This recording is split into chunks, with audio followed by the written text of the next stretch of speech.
नमस्कार। सुबह के 8:30 बज चुके हैं और आप लाइव सिटीज का विशेष कार्यक्रम विशेष बुलेटिन सुबह की चाय देखना शुरू कर चुके हैं। देखिए, चाय की चुस्कियों के साथ अब हम आपको नए खबरों से रूबरू कराएंगे। साथ ही साथ आपको बताएंगे इस विशेष बुलेटिन में कि क्या कुछ आज दिन भर हलचल हो रही है। देखिए, बिहार राजनीति की सबसे उपजाऊ भूमि है और यहाँ पर कभी भी अल्प विराम चिन्ह ही लगता है, पूर्ण विराम चिन्ह कभी नहीं यहाँ की राजनीति में देखने को मिलता है। और ऐसे में सबसे पहली खबर की शुरुआत करेंगे, लेकिन सबसे पहले हम आपको मुखातिब करा देते हैं। हमारे साथ हैं बिहार के जाने माने वरिष्ठ पत्रकार रवि उपाध्याय सर। तो सर, सबसे पहली जो बात हो रही है पूर्णिया सांसद पप्पू यादव को लेकर के। पप्पू यादव जेल जाते हैं, फिर बेल मिलती है, पप्पू यादव बाहर आते हैं, लेकिन बहुत कुछ कहते हैं बाहर आते हुए।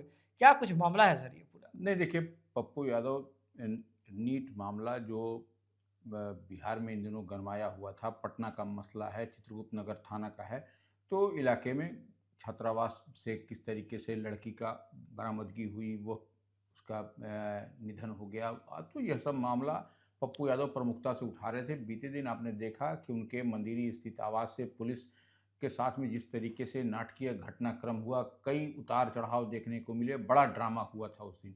जी। उसके बाद से पप्पू यादव का मेडिकल चेकअप हुआ, उसके बाद से केंद्रीय आदर्श कारा बेऊर में रखा गया। हम्म। कई बार उनको पटना की एमपी एमएलए कोर्ट जो है व्यवहार न्यायालय में उनकी प्रोडक्शन के बाद हुआ, लेकिन वहाँ पर बम का रखने का, आरडीएक्स रखने का जो एक अफवाह था, जी। उसके कारण उनकी पेशी नहीं हो सकी थी। कई कारण उसमें थे और लगातार कई तरह के सवाल उठ रहे थे हम्म। कि क्या पप्पू यादव के कारण इस तरीके का बार बार ये पेशी का दिन हो रहा है और जो सो बम का अफवाह आ रहा है। तो यह सब कई तरह के अंतोगत्वा आपने देखा कि बीते दिन उनका कल जो है सो जेल से पटना के बेऊर जेल से बाहर निकल करके आ गए। जी। उसके बाद पप्पू यादव फिर दहाड़ रहे हैं, हम्म। कई सारे पुराने जख्म को फिर कुरेद रहे हैं और वह सीधे जो पटना के फुलवारी शरीफ गए, जी। निकलने के बाद जहाँ पर एक पीड़िता माने बच्ची की, छात्रावास की ही बच्ची थी उसके साथ में, तो वो जिस तरीके से उसके, तो वो एक मामला सामने निकल करके आया और कई सारे मामले वो बोल रहे हैं कि हम एक-एक करके पर्दाफाश करेंगे। हम्म। सत्यमेव जयते का की बात कह रहे हैं, न्यायालय पर उनका विश्वास है, तमाम तरह की बात कर रहे हैं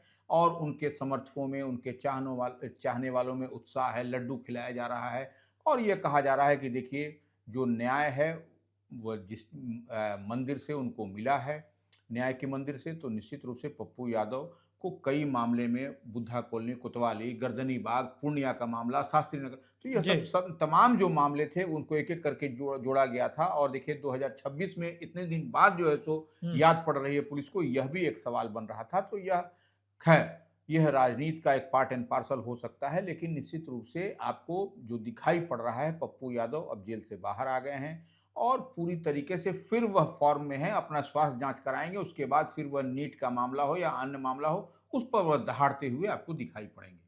लेकिन सर, दूसरी जो बड़ी बात है कि कल विधानसभा में देखा गया जिस तरह से नीतीश सरकार और उनके जो मंत्री हैं अपनी जो कहीं गलती भी होती है उसे मानते हुए दिखाई दिए। तो यह एक चर्चा का विषय और खुद एक गुड गवर्नेंस की जो बात होती है, जो एक सुशासन की सरकार चलाने की बात होती है, उस पर चर्चा चलने लगी। ये पूरा मामला कैसे हो गया सर?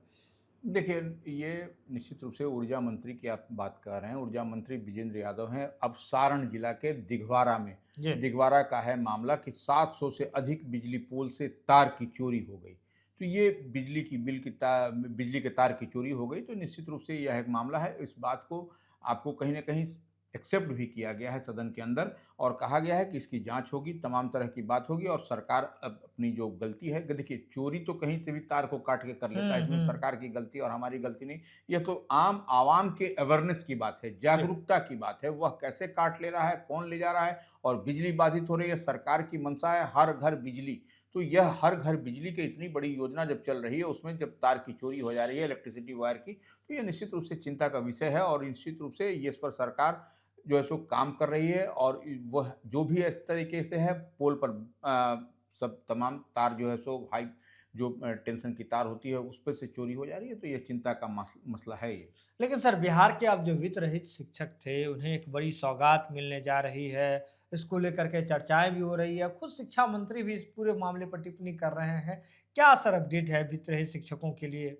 नहीं देखिए, बिहार विधान परिषद में जो एमएलसी हैं वीरेंद्र नारायण यादव, जी। वह जो है सो सवाल किया था, अनुदान जारी होने के बावजूद पिछले 10 वर्षों से वेतन नहीं मिल रहा है। हुँ। जो हम बात कर रहे हैं वित्त रहित शिक्षकों की, जी। तो ये निश्चित रूप से यह एक बात है। और तमाम देखिए सदन, बिहार विधान परिषद जो है वह उच्च सदन है, उसमें तमाम दलगत भावना से ऊपर उठ करके अन्य सदस्य भी जो शिक्षक निर्वाचन क्षेत्र से जीते हैं या ग्रेजुएट स्नातक निर्वाचन क्षेत्र से जीतते हैं, वह भी इसमें आते हैं और ये बोलते हैं कि मुख्य से अब इस पर मंत्री का भी जवाब आया है। मंत्री ने कहा है कि जो सुनील कुमार मंत्री हैं, शिक्षा जी। मंत्री, वह खुद स्वयं एक कड़क मिजाज के अधिकारी रहे हैं, आईपीएस अधिकारी रहे हैं। तो वह मुख्य सचिव की अध्यक्षता में वित्त रहित डिग्री इंटर कॉलेज के शिक्षकों के वेतनमान देने के लिए कमिटी का गठित की है। और उसकी बैठक भी जल्द बुलाए जाने की बात कही है। और निश्चित रूप से तो यह एक मामला है और अनुदान जारी होने के बाद जो बात कही जा रही है कि 10 वर्षों से वेतन नहीं मिल रहा है, तो सरकार इस पर सॉफ्ट है। और इस पर निश्चित रूप से ऐसे जो वित्त रहित जो कॉलेजों की बात है, उसके शिक्षकों को वेतन भुगतान की प्रक्रिया आपको दिखाई पड़ेगी, आपको मतलब जल्द। जल्द ही जो वित्त रहित जो शिक्षक हैं, चाहे डिग्री कॉलेज के हो, कॉलेज के हो, तो उन्हें जो है जल्द ही वेतनमान जो है मिल सकता है। इसको लेकर के शिक्षा मंत्री ने पॉजिटिव रुख जो है अपनाया है। लेकिन बड़ी बात ये है कि उसी उस उच्च सदन की जो सर आप बात कर रहे हैं, वहीं पर राबड़ी देवी सदन में खड़ी हुई थी। राबड़ी देवी चर्चा करने लगीं, राबड़ी देवी सवाल उठाती हैं और पूरा मामला होता है महिला शिक्षकों को लेकर के। जो आरजेडी एमएलसी हैं सुनील सिंह, वो एक सवाल उठाते हैं मातृत्व अवकाश को लेकर के। अपडेट क्या आया है सर पूरे नहीं प्रकरण देखिए, पर? निश्चित रूप से हम बार-बार कहते हैं कि उस जो उच्च सदन है, निश्चित रूप से बिहार विधान परिषद, उसमें शिक्षा के लेकर के सवाल आपको बहुतेरे मिलेंगे, दिखाई पड़ेगा।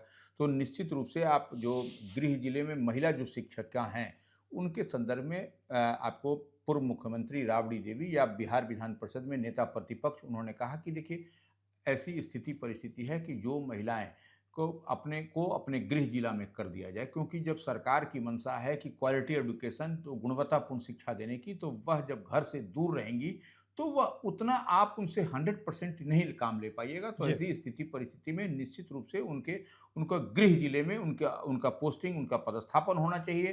तो ऐसे में आप बेहतर वह परफॉर्म करेंगे और बेहतर कर सकेंगे। और तो इस पर सरकार की ओर से आपको पॉजिटिव आंसर ही मिला कि नहीं, महिला शिक्षिका जितनी भी हैं उनको हम लोग गृह जिला में ही अ, करने की मंशा है और सरकार उस दिशा में काम भी कर रही है। जी। तो ये एक बात है। और आपने दूसरा जो सवाल खड़ा किया मातृत्व अवकाश पर, तो हुँ, निश्चित रूप से मातृत्व अवकाश की जब बात करते हैं तो उसमें जो है सो आरजेडी के ही जो सुनील कुमार सिंह हैं, जो हुँ। एमएलसी हैं, उन्होंने कहा कि आपको शिक्षा मंत्री ने उस पर कहा कि हर महीने मिलेगा भुगतान मातृत्व अवकाश पर। जो मातृत्व अवकाश की जो बात होती है, जी। उसमें हर महीने वैसी महिलाओं को, वैसी शिक्षिकाओं को आपको अवकाश के दरमियान पहले जो भुगतान था, हर महीने मिलेगा भुगतान, ये उन्होंने श्वासन दिया है। जी। पहले अवकाश जो है सो समाप्ति के बाद जो है सो आपको यह सब पैराफर्नालिया होता था, तब जाकर के आपको पेमेंट होता था। लेकिन अब जो है सो जैसे ही आपको मिलेगा, आपको हर महीने जो है सो भुगतान की प्रक्रिया आपको मिलनी शुरू होगी। तो देखिए बड़ी बात ये है कि आरजेडी एमएलसी सुनील कुमार की ओर से यह सवाल खड़ा किया गया था सुनील सिंह की ओर से। इसका जवाब देते हुए शिक्षा मंत्री ने, जैसा कि सर ने बताया, कि स्पष्ट कर दिया है कि आने वाले समय में जो मातृत्व अवकाश पर जो महिला शिक्षिका जाती थी, तो उन्हें पूरा अवकाश जब खत्म हो जाता था मातृत्व का, उसके बाद उन्हें भुगतान किया जाता था। तो लेकिन अब चाहे मातृत्व अवकाश के दौरान ही जितने भी तरह के मामले हैं उसका निपटारा होगा। हर महीने जैसे अन्य दिनों जैसे रेगुलर पेमेंट मिलता है, ठीक उसी तरीके से मातृत्व अवकाश के दौरान भी महिला शिक्षकों के अकाउंट में पैसा हर महीने जाता रहेगा। लेकिन सर बड़ी बात अब ये उठ रही है कि बिहार के जो चर्चित पूर्व आईपीएस हैं अमिताभ दास, जो अपने बयानों के लिए सुर्खियों में रहते हैं, उन पर पुलिस की बड़ी कार्रवाई हुई है सर, छापेमारी भी हुई। क्या कुछ मामला है सर? नहीं देखिए, वो एक बात तो समझ लीजिए, अमिताभ दास जो है सो बेबाक बोलते हैं किसी हुँ, बात को। हुँ, पूर्व आईपीएस अधिकारी हैं, दास बोले बिंदास, हुँ। यही उनका टैगलाइन होता था। तो दास बोले बिंदास, तो वह कई तरीके की बात आपको जो पटना का जो नीट छात्रा जो कांड था, उसमें कई सारे सवाल अब तो वह मामला सीबीआई के पास चला गया, सीबीआई ने उसको टेक ओवर कर लिया है। सीबीआई उसको देख रही है, तमाम संचिकाएँ उनके पास में हैं, जो भी अब तक एसआईटी ने, पटना पुलिस ने जो उस पर जाँच किया था। जी। लेकिन अब देखिए उसी दरमियान जो इस पर जो जो छात्रा का जो प्रकरण हुआ, उस पर पूर्व आईपीएस अधिकारी अमिताभ दास जो है सो को जो है सो पुलिस उनके घर पर पूरा मुकम्मल तौर पर वीडियोग्राफी से लेकर के अन्य तरीके से हुआ। जी। छानबीन की गई और उसके बाद से उनको अमिताभ दास को पुलिस अपने साथ लेती चली गई। हुँ। तो ये एक मामला है और देखिए यह पाटलिपुत्रा कॉलोनी में उनका अमिताभ दास का अपना रेसिडेंस है, आवासीय जी। ठिकाना है।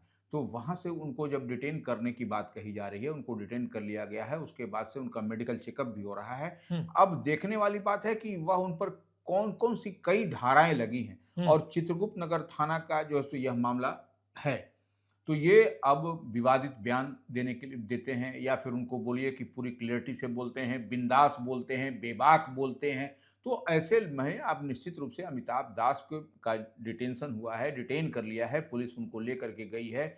अब देखने वाली बात है कि मेडिकल जाँच में क्या निकल कर के आता है, उन पर कई सारे मामले हैं। हुँ। तो अब मामले इन द सेंस कि इससे जुड़ा हुआ है, नीट के जी, मसले जी। से। तो ये अब देखने वाली बात होगी कि क्या कुछ निकल करके छन करके आता है, पुलिस का अगला कदम क्या होगा पूर्व आईपीएस अधिकारी अमिताभ दास को लेकर के क्योंकि अभी तक तो जो प्रथम दृष्टया जो आपको दिखाई पड़ा था देर रात तक, तो वह कि क्या उनको डिटेन कर लिया गया है। लेकिन पुलिस का एक्शन और रिएक्शन बाद में पता चलेगा, लेकिन निश्चित रूप से एक अमिताभ दास जैसे पूर्व आईपीएस अधिकारी के साथ में उनके जो चित्रगुप्त नगर थाना कांड में जो जोड़ा गया है उनका नाम और तो निश्चित रूप से यह देखने और समझने वाली बात है कि पुलिस का अगला रुख क्या होगा उनके प्रति। देखिए, सीधे तौर पर समझिए पूर्व आईपीएस अमिताभ दास जो हैं अपने बयानों को लेकर के अक्सर सुर्खियों में रहते हैं, लेकिन नीट छात्रा प्रकरण पर उन पर आरोप है कि उन्होंने लोगों को दिग्भ्रमित किया, कई भ्रामक तरह की जो सामग्री है उसे फैलाया, साथ ही साथ जो कानून कहता है कि जिसके साथ भी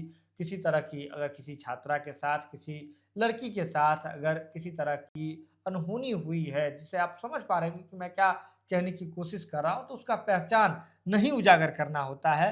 तो ऐसे में उन पर आरोप है कि उन्होंने पहचान उजागर किया, जिसको लेकर के पुलिस ने उन पर कार्रवाई की। उनके आवास पर पहले रेड मारी गई, छापेमारी की गई और उसके बाद छापेमारी के दौरान ही उनकी तबीयत भी बिगड़ी। उसके बाद पुलिस ने उन्हें हिरासत में ले लिया था, हिरासत के बाद उनका इलाज करवाया जा रहा था। देखिए और दिन भर अपडेट्स आपको मिलते रहेंगे, चाहे अलग-अलग प्रकरण हो, चाहे पप्पू यादव का मामला हो, अमिताभ दास का मामला हो या फिर बिहार में जितनी भी घटनाएँ चल रही है, हर एक चीज़ में लाइव सिटीज़ आपको अग्रणी रूप से जो है, लाइव सिटीज़ आपको सबसे पहले आपको हर एक खबर पहुँचाती रहेगी। तो आप जुड़े रहें लाइव सिटीज़ के साथ। लाइव सिटीज़ पर खबर का सिलसिला लगातार जारी है। बहुत-बहुत धन्यवाद।